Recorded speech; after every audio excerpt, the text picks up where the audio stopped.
Hello students, welcome to my YouTube channel Shrikarni classes. Students, last video में हमने इस chapter से रिलेटेड जितने भी एग्जाम्पल थे वो हमने कंप्लीट किए। इस वीडियो से हम एक्सरसाइज 4.1 स्टार्ट करने जा रहे हैं। तो चलिए करते हैं स्टार्ट। क्वेश्चन नंबर फर्स्ट आपको स्क्रीन पे दिखाई दे रहा होगा। इसमें लिखा है कि किसी शहर के युवा व्यक्तियों का, कोई शहर है जिसके युवा व्यक्तियों के एक समूह का यह जानने के लिए एक सर्वे किया गया क्या जानने के लिए कि उनको किस प्रकार का संगीत पसंद है। ठीक, अब उनसे जो आंकड़े उनको जो मिले उन आंकड़ों को संलग्न पाई चार्ट में दर्शाया गया। मतलब एक पाई चार्ट हमें दिया गया है। ये देखिए, ये पाई चार्ट दिया गया है। उन युवा व्यक्तियों को किस तरीके के संगीत पसंद है। ठीक, इस पाई चार्ट से निम्नलिखित प्रश्नों के उत्तर दीजिए। अब ये कह रहा है कि ये जो पाई चार्ट नीचे दिया गया है उसमें ये नीचे जो क्वेश्चन दिए गए हैं उनका उत्तर देना है। तो पहला क्वेश्चन कह रहा है कि यदि 20 व्यक्ति शास्त्रीय संगीत पसंद करते हैं तो कुल कितने युवा व्यक्तियों का सर्वे किया गया था। मतलब पाई चार्ट में हमें प्रतिशत में दिया गया है कि उपशास्त्रीय जो संगीत पसंद करते हैं वो 20% है, शास्त्रीय पसंद करने वाले 10% लोग हैं, और लोक संगीत पसंद करने वाले 30% हैं, और मनोरंजक जो पसंद करने वाले हैं वो 40% है। ठीक है ना। तो अब हमें ये बताना है कि जो शास्त्रीय व्यक्ति जो कि हमें पाई चार्ट में 10% दे रखा है, अगर उन 10% की संख्या 20 है, मतलब ये कह रहा है यदि 20 व्यक्ति शास्त्रीय संगीत पसंद करते हैं तो कुल टोटल कितने व्यक्तियों का सर्वे किया गया। ओके, पहला क्वेश्चन ये है, ये हमें कुल व्यक्तियों का निकालना है। दूसरा पूछ रहा है कि किस प्रकार का संगीत सबसे अधिक व्यक्तियों द्वारा पसंद किया गया। अब इसको तो आप देखते ही, पाई चार्ट को देखते ही बता दोगे कि सबसे अधिक ज़्यादा पसंद करने वाले व्यक्तियों कौन सा संगीत है। मनोरंजक वाला संगीत है 40%। ठीक है। यदि कोई कैसेट कंपनी, थर्ड जो क्वेश्चन है वो कह रहा है कि यदि कोई कैसेट कंपनी 1000 CD बनाती है तो वह प्रत्येक प्रकार की कितनी CD बनाएगी। मतलब हमको 1000 को इन सभी में बांटना है। जिस अकॉर्डिंग आंकड़े दिए गए हैं उसके अकॉर्डिंग 1000 सीढ़ियों को इन सभी में हमें बांटना है। तो चलिए इसका सॉल्यूशन करते हैं। पहला क्वेश्चन हमारा कहा गया है कि यदि 20 व्यक्ति शास्त्रीय संगीत पसंद करते हैं तो, मतलब हमें शास्त्रीय संगीत पसंद करने वाले लोगों की संख्या दे दी गई है। कितनी दी है? 20। और हमारे पाई चार्ट में कितना दे रखा है, वही संख्या कितनी है? 10%। तो मतलब 10% किसके बराबर हो गया? 20 व्यक्तियों के बराबर। तो इसका सॉल्यूशन हम लिखते हैं। पहले का सॉल्यूशन जो होगा वो कुछ इस तरीके से होगा कि 20 व्यक्ति शास्त्रीय, हमारे क्वेश्चन में दे रखा है कि यदि 20 व्यक्ति शास्त्रीय संगीत पसंद करते हैं तो कुल कितने युवा व्यक्तियों का सर्वे किया गया था। तो हमें 20 व्यक्तियों को शास्त्रीय संगीत पसंद है, जबकि पाई चार्ट में हमारा दे रखा है 10%। ठीक है, तो यहाँ हम लिख सकते हैं शास्त्रीय संगीत पसंद करने वाले लोगों की संख्या, शास्त्रीय संगीत पसंद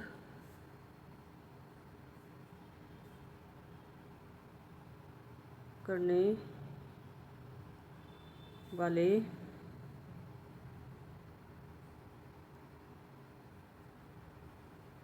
वाले व्यक्तियों की संख्या कितनी है? व्यक्तियों की संख्या हमें दे रखी है 20%। कितनी दे रखी है? सॉरी, 20 व्यक्ति। ठीक है। और अगर हम ये लिखें कि पाई चार्ट के अनुसार शास्त्रीय संगीत पसंद करने वाले लोग, अब हम यहाँ लिखेंगे नीचे, ये तो हमें दिया गया है क्वेश्चन में। अब हमें यहाँ लिखना है कि पाई चार्ट के अनुसार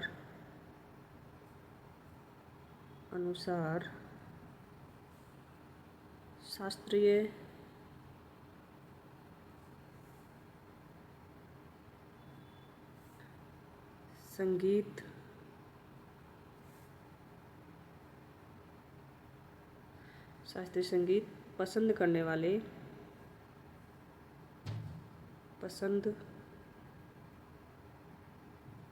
करने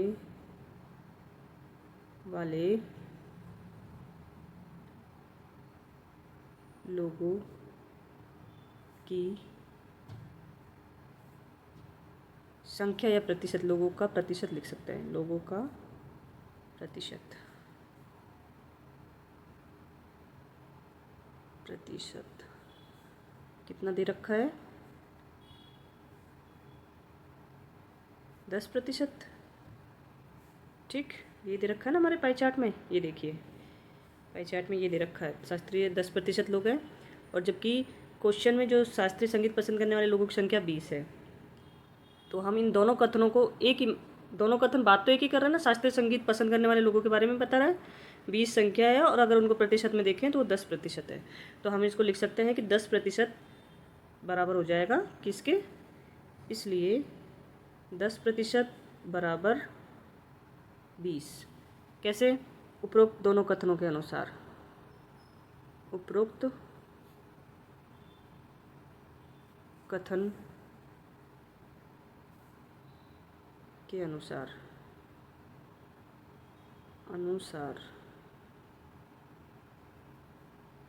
ठीक है। ये उपरोक्त दोनों कथनों से ये पता चल रहा है हमें कि 10% 20 के बराबर है, तो 1% किसके बराबर हो जाएगा, एक 10 का दे के 1 का पूछ रहे हैं, तो क्या हो जाएगा, ये जो इधर वाला है ये तो ऊपर रहेगा, और ये जो इधर वाले जो 10 है ये नीचे आ जाएगा। ओके, मतलब 1% के बारे में पता पड़ रहा है, 1% कितने के बराबर है, अब ये 10 से कट जाएगा, देखो 10 1 जा 10, 10 2 जा 20, तो कितना आ रहा है 2, ठीक है ना। मतलब 10 का भाग 20 में देंगे तो 2 आ जाएगा, मतलब 1% 2 के बराबर है, 10% 20 के बराबर है, तो 1% 2 के बराबर है। अब ये कह रहा है हमारा क्वेश्चन कि कुल कितने युवा थे, देखो क्वेश्चन में लिखा है कि कुल कितने युवा व्यक्तियों का सर्वे किया गया। अब कुल देखो यहाँ प्रतिशत में दे रखा है हमारा पाई चार्ट प्रतिशत में दे रखा है, तो प्रतिशत में दे रखा है, तो देखो 10 20 30 हो गए, 30 और 30 60 और 40 100 हो गए, मतलब टोटल जो कुल होता है वो 100% के बराबर होता है, हमेशा 100% कुल को 100% के बराबर मानते हैं, ठीक है। तो अब हम यहाँ पे 100% का मान निकालेंगे, कुल पूछा है ना, तो इसलिए 100% का मान कितना हो जाएगा, 100% बराबर 2 × 100। ओके, कितने किसके बराबर हो गया, यहाँ आंसर आ जाएगा 200।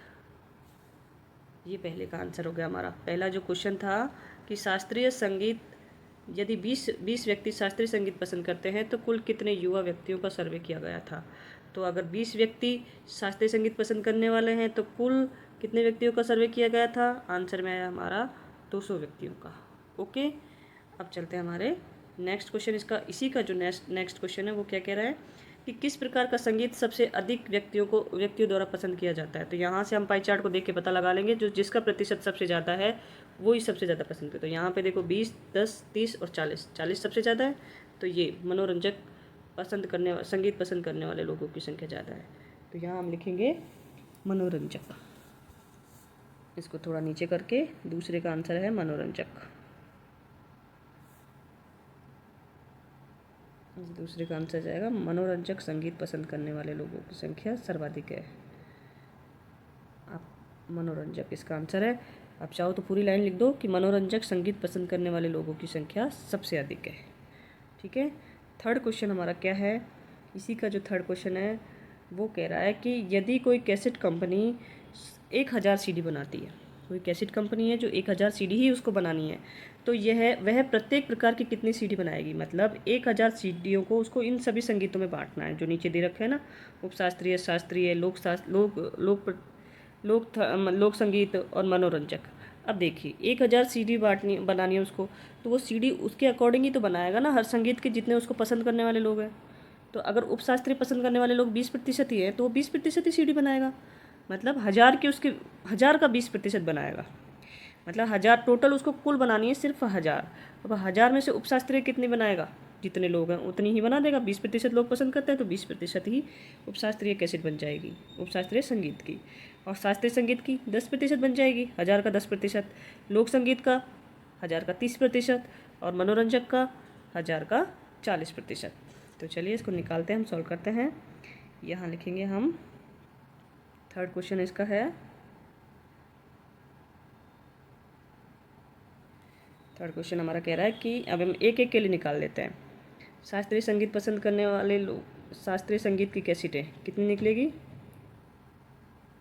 शास्त्रीय कुल कैसेट बनानी, पहले यहाँ लिख सकते हैं हम, पहले कुल कैसेट कितनी बनानी है, कुल कैसेट बनानी है बराबर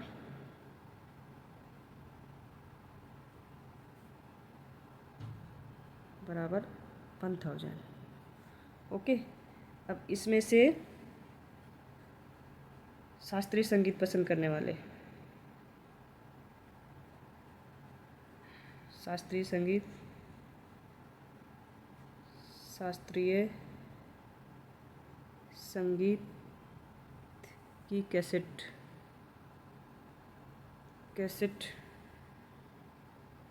कितनी होगी, बराबर 1000 का 10%, 1000 का 10%, ऐसे लिखेंगे इसको।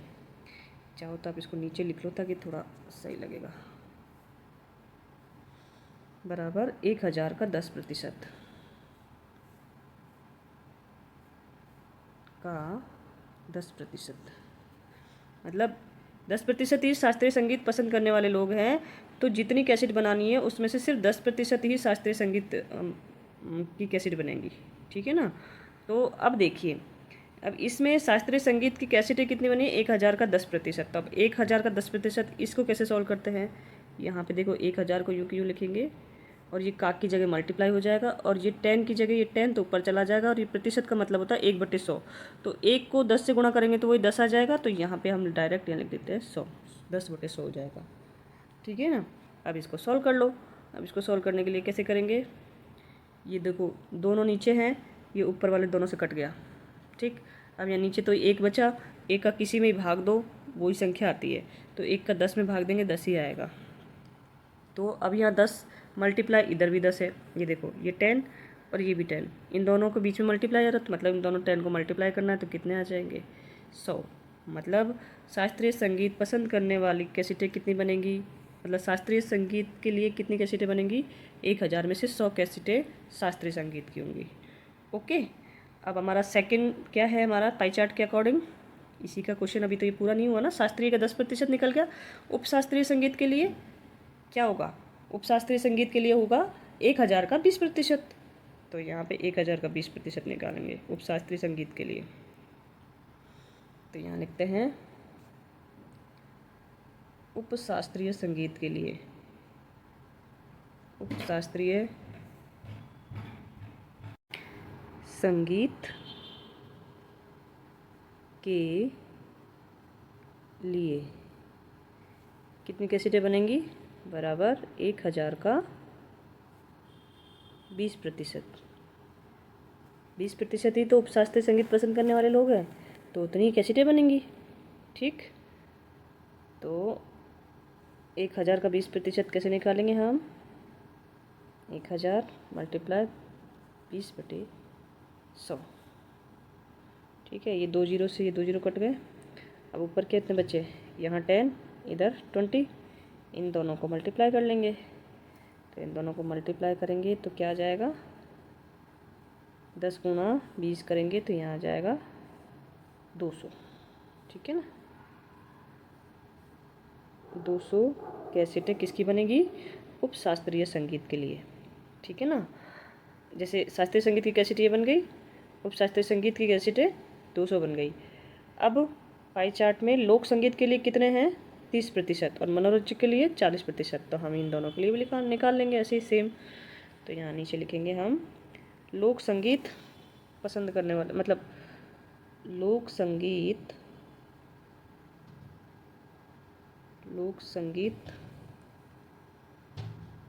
के लिए या लोक संगीत की कैसेटें के लिए कितनी कैसेटें बनेंगी, 1000 का 30%, 1000 का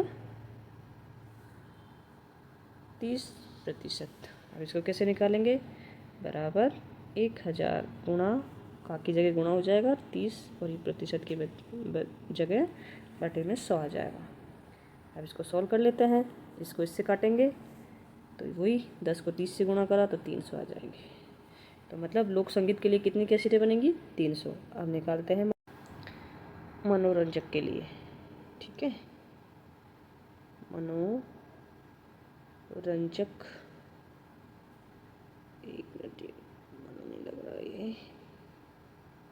मनोरंजक के लिए कैसेटों की संख्या कितनी होगी? 1000 का 40%। 1000 का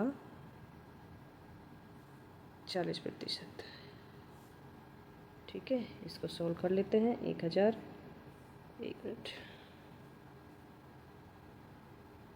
1000 गुणा 40 बटे में 100।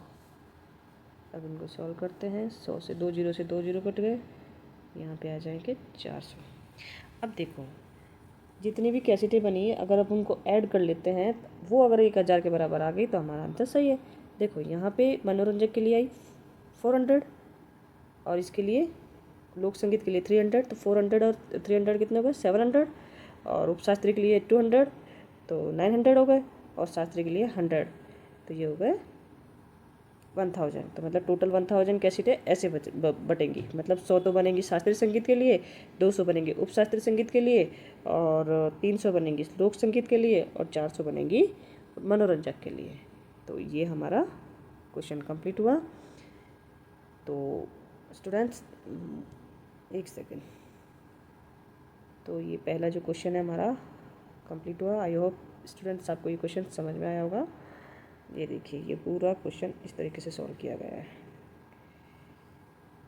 ठीक, तो अब हम चलते हैं हमारे नेक्स्ट क्वेश्चन की तरफ। ये देखिए, नेक्स्ट क्वेश्चन हमारा है, इसमें लिखा है 360 व्यक्तियों के एक समूह से, 360 व्यक्ति हैं, कुल कितने हो गए? 360। उनमें से एक समूह से 3 ऋतुओं वर्षा, सर्दी और गर्मी में से अपनी मनपसंद ऋतु के लिए मतदान करने को कहा गया। मतलब उनको वोट देने के लिए कहा गया कि आप है ना, आपको जो भी ऋतु पसंद है उसके लिए आप वोट करो। तो इनसे प्राप्त आंकड़ों को संलग्न चित्र में दर्शाया गया है। मतलब वो जो भी आंकड़े मिले हमको वो इस चित्र में बता दिया गया है। तो अब इसमें लिखा है, पहले क्वेश्चन का आंसर है हमारा, क्वेश्चन पूछ रहा है कि किस ऋतु को सबसे अधिक मत मिले। तो ये तो आप अपना ये पूरा ये देख के पता लगा सकते हो, चित्र को देख के पता लगा सकते हो। प्रत्येक त्रिज्यखंड का केंद्रीय कोण ज्ञात कीजिए। और प्रत्येक के लिए हमको केंद्रीय कोण निकालना है। फिर इस सूचना को दर्शाने के लिए एक पाई चार्ट खींचता है। ठीक है, तो चलिए करते हैं स्टार्ट हमारा क्वेश्चन। इसमें हमारे लिखा है 360 व्यक्तियों के लिए एक समूह में 3 ऋतुओं द्वारा। तो चलो सॉल्व करते हैं इसको। इसका पहला जो क्वेश्चन है, पहले का जो आंसर है, पहला क्वेश्चन कहा था किस ऋतु को सबसे अधिक, ये देखिए, किस ऋतु को सबसे अधिक मत मिले। तो किसको मिले, इस चित्र को देख के पता लगा सकते हो आप। शीत ऋतु को, मतलब सर्दी ऋतु को सबसे ज़्यादा मत मिले। 150 सबसे ज़्यादा होता है ना इसमें सर्दी को, इसमें 90, ये 120, ये 150 है। तो इसको हम लिख सकते हैं, यहाँ पे इसका आंसर आएगा शीत ऋतु के लिए, या फिर सर्दी लिख दो,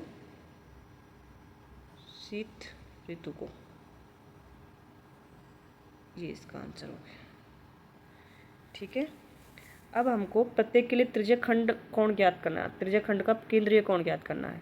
अब केंद्रीय कोण ज्ञात करना है, मतलब हमको पहले तो जो मत मिले हैं, जैसे वर्षा ऋतु के लिए जो भी मत मिला है, मान लो वर्षा ऋतु के लिए हमें मत मिला है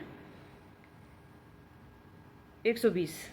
अब ये जो 120 है वो इन टोटल 360 का कितना भाग है। ठीक है, फिर उसके बाद में ये कितना केंद्रीय कोण बना रहा है। तो इसको केंद्रीय कोण कितने डिग्री, मतलब पूरा टोटल जो कुल जो केंद्रीय कोण होता है वो कितने डिग्री का होता है? 360 डिग्री का। तो हम इसको पहले ऐसे सॉल्व कर सकते हैं। एक सेकेंड, इसको हम त्रिज्यखंड कोण, एक मिनट।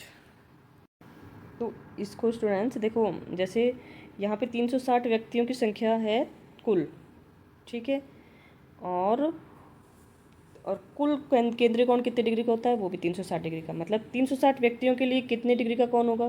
360। तो अब ये टोटल जैसे ग्रीष्म ऋतु के लिए 90 है, तो ये इसमें सॉरी ये है ना, ये दिनों की संख्या नहीं है, यहाँ पे शायद व्यक्तियों की संख्या आएगी। ये इधर जो इसमें है ये दिनों की संख्या नहीं है, आई थिंक शायद मतों की संख्या है, या तो मतों की संख्या है यहाँ पे। हाँ, मत हुआ था ना, मतदान हुआ था, तो यहाँ पे मतों की संख्या है, मतों की संख्या। ठीक, तो अगर 360 व्यक्तियों के लिए 360 डिग्री का कुल कोण है, तो 90 व्यक्तियों के लिए कितने डिग्री का बनेगा? तो इसको हम डायरेक्ट ऐसे निकाल सकते हैं, 360 व्यक्ति बराबर 360 डिग्री का कोण। तो 90 व्यक्तियों के लिए कितना होगा, 360 बटे 360 मल्टीप्लाई 90, ऐसे कर सकते हैं। पहले तो हम हमारा प्रॉपर जो तरीका है उसी से सॉल्व करेंगे। जैसे हमारा प्रॉपर त्रिज्यखंड निकालने का जो हमारा सूत्र है, जैसे हम ऐसे लिखेंगे, ग्रीष्म ऋतु के लिए यहाँ पे लिखेंगे ग्रीष्म ऋतु के लिए जो त्रिज्यखंड कोण निकालना है वो कैसे, ऋतु को कितने मत मिले,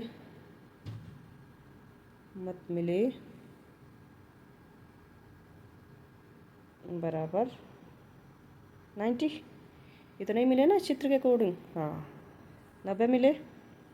अब ये जो 90 है वो इन 360 व्यक्तियों का कितना भाग है, तो हम यहाँ लिख सकते हैं संपूर्ण का भाग कितना होगा। ये पिछली क्लास में हमने ऐसे किया था ना, संपूर्ण का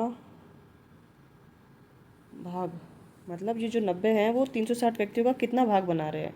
तो यहाँ पे हम लिख सकते हैं 90 बटे 360, ऐसे ही बनाते हैं। अब चाहो तो इसको यहीं सॉल्व कर लो, नहीं तो अपन नीचे भी पूरा प्रॉपर सॉल्व कर सकते हैं। तो इसको यहीं रहने देते हैं, ऐसे ही रहने देते हैं, नीचे प्रॉपर आ जाएगा तब हम सॉल्व करते हैं। तो केंद्रीय कोण इसके लिए कितना होगा, केंद्रीय कोण वही त्रिज्यखंड का केंद्रीय कोण कितने डिग्री का बनेगा, कुल कोण तो होता है 360 डिग्री का, तो इसका 360 ये हो जाएगा। ठीक है, मतलब अब इसको सॉल्व करेंगे जब हमारे आंसर आ जाएगा कितने डिग्री का कोण बनेगा, तब इसको सॉल्व करेंगे। तो देखो ये यहाँ पे डायरेक्ट कट रहा है, 360 कट गया, तो यहाँ कितना बच गया, ओनली 90 डिग्री।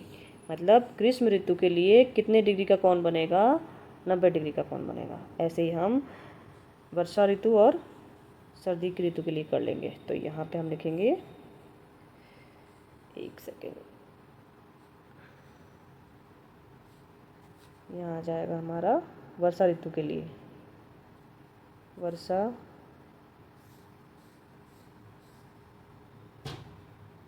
ऋतु को मत मिला या मत मिले बराबर 120, इतने ही मत मिले ना वर्षा ऋतु को। चित्र में देखिए, ये देखिए वर्षा ऋतु को 120 मिले। ठीक है, तो अब वर्षा ऋतु संपूर्ण का, ये जो 120 मत मिले वो संपूर्ण व्यक्तियों के मतलब 360 व्यक्तियों का कौन सा भाग है, तो यहाँ लिख सकते हैं हम संपूर्ण का भाग, संपूर्ण का भाग बराबर 120 अपॉन 360। ओके, अब केंद्रीय कोण कितने डिग्री का बनेगा इसके लिए, केंद्रीय कोण बराबर 120 बटे 360, कुल कोण से इसको गुणा कर देंगे तो कुल कोण 360 डिग्री का होता है। तो अब यहीं वही 360 से 360 कट गए, तो अब बचा क्या, वही 120, तो इसका आंसर आएगा 120 डिग्री।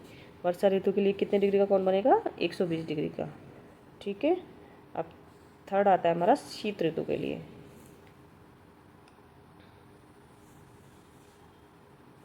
शीत ऋतु के लिए जो कोण बनेंगे वो देखते हैं हम। शीत ऋतु को मत मिले बराबर 150, इतने मत मिले ना। अब संपूर्ण का जो 150 है वो 360 का कितना भाग है, तो यहाँ हम लिख सकते हैं संपूर्ण का भाग बराबर 150 अपॉन 360। 360 तो कुल व्यक्ति है ना, संपूर्ण व्यक्ति 360 है। पाई चार्ट संपूर्ण में और भाग में, उसके भागों में संबंध दर्शाता है, तो हमने इसका भाग निकाल दिया 150 बटे 360। ठीक है, अब केंद्रीय कोण कितने डिग्री का बनेगा, केंद्रीय कोण बराबर कुल कोण से इसको गुणा कर देंगे, 360 गुणा 360 डिग्री। ठीक है ना, अब इसको सॉल्व कर लेते हैं। वही 360 से डायरेक्ट 360 कट रहे, 150 डिग्री का शीत ऋतु के लिए कोण बनेगा। तो स्टूडेंट्स ये सेकंड वाला जो पार्ट था इसका, मतलब हमारे इस क्वेश्चन का सेकंड वाला जो क्वेश्चन था कि प्रत्येक त्रिज्यखंड के लिए केंद्रीय कोण ज्ञात कीजिए। ठीक है, तो हमें केंद्रीय कोण पता चल गई। अब तो ये कंप्लीट हुआ। अब इसका थर्ड क्वेश्चन कह रहा है कि इस सूचना को दर्शाने के लिए एक पाई चार्ट कीजिए। तो पाई चार्ट के लिए चलते हैं हम नीचे, एक बिल्कुल ब्लैंक पार्ट ले लेते हैं इसका। ये देखिए ब्लैंक पार्ट लिया, यहाँ पे हमने लिखा थर्ड। तीसरा पाई चार्ट बनाना है हमें जिसमें 90 डिग्री का, 120 डिग्री का और 150 डिग्री का हमको एंगल बनाना है। तो इसके लिए हम सबसे पहले कंपास लेते हैं। ओके, इस कंपास को एक बार इधर ले आते हैं।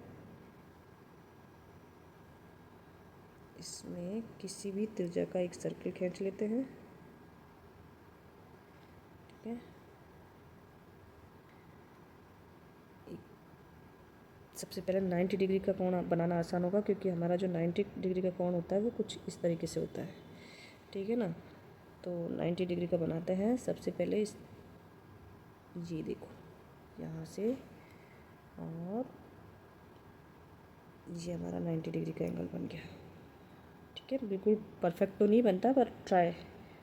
ठीक है, दूसरा जो एंगल बनेगा वो कितने डिग्री का बनेगा, वो बनेगा हमारा 120 डिग्री का। तो 120 डिग्री का जो एंगल होगा स्टूडेंट्स, यहाँ से कुछ इस तरीके से होगा। देखो ये बराबर ले लेते तो ये 90 डिग्री का बन जाता, और 90 में 30 ऐड करेंगे तो ये, या फिर आप चाहो तो इसको थोड़ा और नीचे कर सकते हो, जैसे यहाँ पे जी रही, ये 120 डिग्री का होगा। और ये जो बचा कुचा है वो 120 का नहीं लग रहा, आई थिंक नहीं। इसको थोड़ा और एक बार डिलीट कर देते हैं, थोड़ा सा और नीचे करते हैं।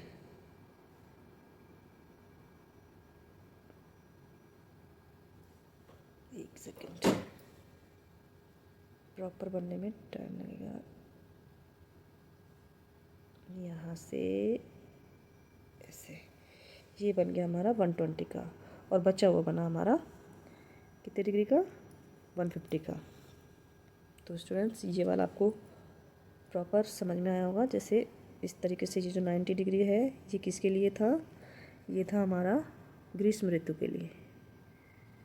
ठीक, और ये जो 120 का था वो किस ऋतु के लिए था, वर्षा ऋतु के लिए। तो ये आ जाएगा वर्षा ऋतु के लिए। और बचा 150, ये किसके लिए था, एक सेकेंड इसको प्रॉपर, 150 ये होगा हमारा शीत ऋतु के लिए। तो इस तरीके से ये हमारा पाई चार्ट बनकर कंप्लीट हुआ। आई होप स्टूडेंट्स ये वाला क्वेश्चन आपको समझ में आया होगा, जिसमें हमें पूछा गया था पहले में तो किस ऋतु को सबसे अधिक मत मिले, वो शीत ऋतु को, जो हमने चित्र को देख के बता दिया। फिर प्रत्येक के लिए प्रत्येक त्रिज्यखंड का केंद्रीय कोण ज्ञात करा हमने। फिर जो केंद्रीय कोण जो हमें मिले उसकी सूचना को दर्शाने के लिए हमने एक पाई चार्ट खींचा। तो ये सेकंड क्वेश्चन कंप्लीट हुआ। अब चलते हैं हमारे नेक्स्ट क्वेश्चन की तरफ। ये देखिए नेक्स्ट क्वेश्चन हमारा कह रहा है निम्नलिखित सूचना को दर्शाने वाला एक पाई चार्ट खींचिए। यह सारणी व्यक्तियों के एक समूह द्वारा पसंद किए जाने वाले रंगों को दर्शाती है। अब यहाँ पे भी हमको पाई चार्ट ही खींचना है। तो इसके लिए तो पहले हमें त्रिज्यखंड का कोण निकालेंगे कि त्रिज्यखंड का कोण कितना होगा। तो अब देखिए नीले रंग को पसंद करने वाले कितने लोग हैं, 18, और कुल कितने लोग हैं, 36। तो ये जो नीला रंग है वो कुल के साथ कितना भाग बना रहा है, आधा भाग बना रहा है ना, क्योंकि टोटली देखो 18 का आधा होता है, 36 का आधा होता है 18, तो टोटल आधा भाग बना रहा है। ऐसे ही 9 कितने को बना रहा है, 6 कितना भाग बना रहा है, और 3 कितना भाग। तभी पहले हम सारा संपूर्ण का भाग निकालेंगे, फिर त्रिज्यखंड के कोण निकालेंगे, उसके बाद हमारा पाई चार्ट खींचेंगे। तो चलिए करते हैं स्टार्ट। इसको पहले जूम कर देते हैं और यहीं से इसका सॉल्यूशन स्टार्ट कर देते हैं। इस साइड से चाहो तो नीचे से कर सकते हैं, पर यहाँ हम लिख देते हैं हल। सबसे पहले तो जो नीले रंग को पसंद करने वाले लोग हैं वो कितने हैं, 18। तो यहाँ पे हम नीले रंग के लिए, एक सेकेंड, नीला रंग पसंद करने वाले लोग, एक सेकेंड इसको थोड़ा सा देखते हैं यहाँ पे कितना ये प्रॉपर आ रहा है। अच्छा नीला रंग पसंद करने वाले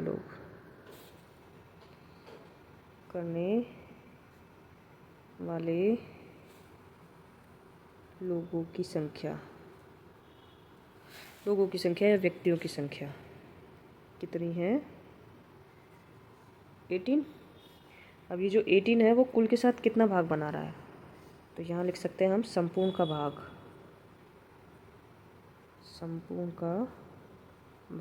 मतलब कुल का भाग कितना बना रहा है? 18/36। यहाँ पे तो वो व्यक्तियों की संख्या जो जितने पसंद करने वाले लोग हैं, और नीचे कुल हमारा देखो इधर ये यहाँ पे ये 36 है, जो 36 आ रहा है, तो कुल व्यक्ति कितने हैं? 36 लोग। ठीक है।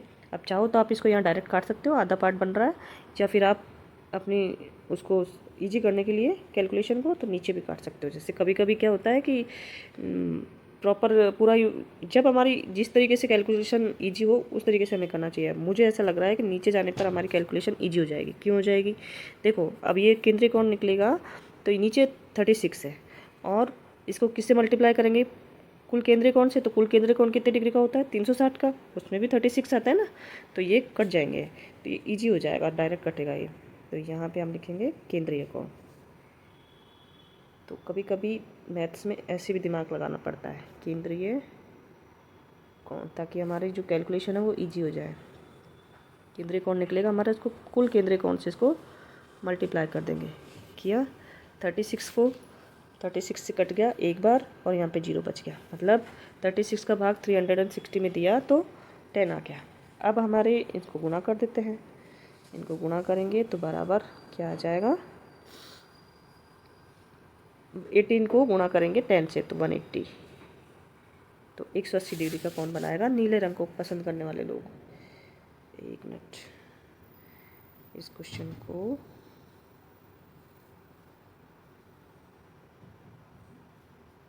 अब चलते हैं हमारे कौन से नेक्स्ट कलर की तरफ। नेक्स्ट कलर क्या है हमारा? नेक्स्ट जो कलर है वो है हमारा हरा रंग। हरा रंग को पसंद करने वाले लोग कितने हैं? 9। तो इसको हम जस्ट इसके नीचे यहाँ से स्टार्ट कर सकते हैं हरे रंग के लिए। एक मिनट, ये लिखेंगे हरा रंग पसंद करने वाले लोग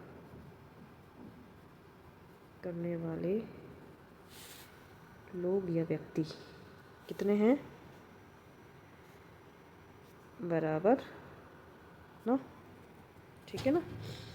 तो संपूर्ण का कितना पार्ट हो गया? ये संपूर्ण का भाग, संपूर्ण बोल दो कुल बोल दो एक ही बात है। संपूर्ण का भाग, संपूर्ण के कितना साथ क्या बना रहा है? ये 9/36। अब देखो डायरेक्ट आप अगर आपसे कितना बस सिर्फ भाग पूछे, त्रिज्यखंड कोण नहीं पूछ रहा है, तो यहीं पे इसको काट देंगे और ये सॉल्व कर देंगे। देखो 9 1 जा 9, 9 4 जा 36, तो 1/4 यानी कि 1/4 भाग बना रहा है ये। लेकिन हम इसको यहाँ नहीं काटेंगे क्योंकि हमारी कैलकुलेशन आगे जाके ईजी हो रही है, तो इसको हम आगे बढ़ाते हैं। तो यहाँ लिखते हैं हम, इधर हम लिखेंगे संपूर्ण का भाग। अब केंद्रीय कोण, हरे रंग के लिए कितने डिग्री का केंद्रीय कोण बनेगा ये निकालते हैं हम। केंद्रीय कोण कितने डिग्री का निकलेगा? 9/36 × 360। ओके। अब देखो ये डायरेक्ट इससे कट जाएगा, यहाँ से इसको काटेंगे तो 10 आएगा डायरेक्ट। अब 10 को 9 से मल्टीप्लाई करेंगे तो 90 डिग्री का एंगल बनाएगा। ये हमारा हरे रंग के लिए आ गया। अब आता है हमारा लाल रंग। लाल रंग पसंद करने वाले लोग कितने? 6। लाल रंग पसंद करने वाले लोग कितने हैं? 6। तो यहाँ पे लिखेंगे लाल रंग के लिए। चाहो तो आप पूरा प्रॉपर लाइन लिख दो, लाल रंग पसंद करने वाले लोगों की संख्या। तो मैं सिर्फ लाल रंग लिख के छोड़ दूँ। लाल रंग पसंद करने वाले लोग कितने हैं? 6। तो संपूर्ण का भाग लिखने की जगह मैं भाग लिख रही हूँ ओनली। ठीक है, भाग बराबर 6/36। अब केंद्रीय कोण कितने डिग्री का बनेगा? वही 6/36 × 360। इसको इससे काटेंगे तो यहाँ 10 आ जाएगा। 10 को 6 से मल्टीप्लाई करेंगे तो 60 डिग्री आ जाएगा। तो लाल रंग के लिए कितने डिग्री का केंद्रीय कोण बना? 60 डिग्री का। अब हमारा नेक्स्ट कलर आता है पीला। पीले के लिए कितने लोग हैं? 3। तो इसके लिए डायरेक्ट ऐसे लिख सकते हैं हम यहाँ पे, पीला रंग पसंद करने वाला, पीला रंग पसंद करने वाले लोगों की संख्या आप लिख दो पूरे आगे जाके, पीला रंग। इसके लिए जो भाग बनेगा वो कितना बनेगा? 3/36। संपूर्ण का भाग, भाग का मतलब संपूर्ण का भाग, प्रॉपर जो दोनों ऊपर करे वैसे की वैसे करना है। अब भाग कितना बना? 3/36। अब इसका कोण कितने डिग्री का बनेगा? कोण बनाते हैं इसका, कोण बना इसका 3/36 मल्टीप्लाई 360। अब इसको इससे काट देंगे तो यहाँ 10 आ जाएगा, 10 को 3 से मल्टीप्लाई करा तो 30 डिग्री आ गया। तो पीले रंग के लिए 30 डिग्री का एंगल बनेगा। तो अब हम हमारे क्या निकालेंगे, ये देखिए, अब हम निकालेंगे इससे, इसको थोड़ा छोटा कर लेंगे हम। ये क्वेश्चन था हमारा, 1 मिनट, क्वेश्चन ये था हमारा, ठीक है, जिसमें नीले रंग को पसंद करने वाले लोगों की संख्या निकालने के बाद हमने यहाँ पे इसके लिए कोण निकाल लिया 180 डिग्री का। फिर हरे रंग के लिए कितने डिग्री का कोण बना? 90 डिग्री का। लाल रंग के लिए 60 डिग्री के लिए, और इसके लिए बना 30 डिग्री के लिए। अब हम बनाएंगे हमारा पाई चार्ट, ठीक है। तो पाई चार्ट के लिए चलते हैं हमारे ब्लैंक पेज पर, ब्लैंक पेज पर चलते हैं। ये देखिए, तो इसके लिए सबसे पहले हम एक सर्कल बनाएंगे, ठीक, वो किसी भी त्रिज्या का हो सकता है। एक मिनट, इसको हम यहाँ इस जगह पे ले लेते हैं, ठीक है ना। इसके लिए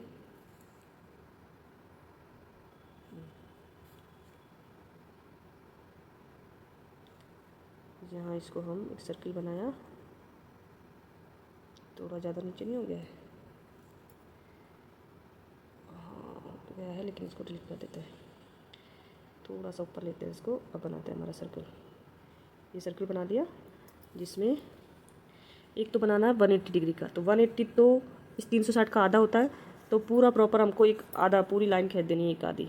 तो जैसे यहाँ से हमने एक सीधी लाइन खींच ली, ये इधर, एक ये इधर, ठीक है।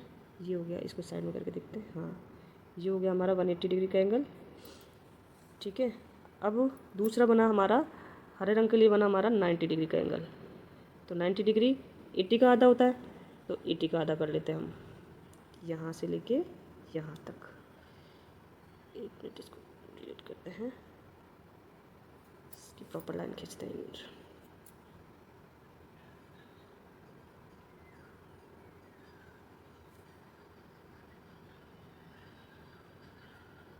मुड़ गई लाइन,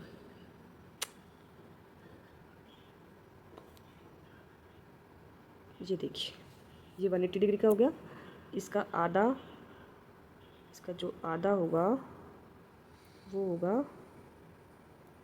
90 डिग्री का। एक मिनट,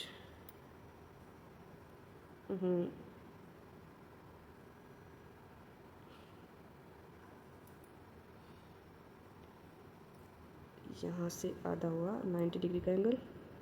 ये बना ग्रीष्म ऋतु के लिए, ये सॉरी 90 डिग्री का एंगल बना हमारा हरे रंग के लिए। यहाँ से खींचेंगे, प्रॉपर बन नहीं रहा है स्टूडेंट्स, ठीक है। ये 90 डिग्री का हो गया।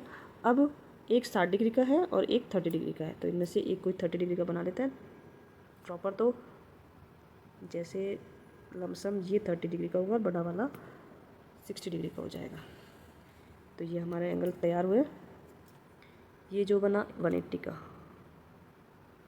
ठीक है, ये बना 90 डिग्री का, ये बना हमारा 30 डिग्री का, 30 3 एंड 0, और ये बना हमारा 60 डिग्री का एंगल, ठीक है स्टूडेंट्स। तो ये जो 180 डिग्री का किसके लिए बना था? हरे रंग का, नीले रंग का। सबसे पहले नीला रंग था जो 18 सबसे आधा पार्ट घेर रहा था, तो ये यहाँ पे आएगा नीला, ठीक है। और 90 डिग्री जो बन रहा है वो बन रहा है हरे रंग के लिए। 60 डिग्री जो बना था वो बनेगा लाल रंग के लिए, और ये 30 डिग्री वाला बना येलो कलर के लिए। तो इसको हम यहाँ लिख सकते हैं पीला, ठीक है स्टूडेंट्स। तो ये क्वेश्चन हमारा, एक मिनट इसको हटा देते हैं यहाँ से, एक सेकेंड।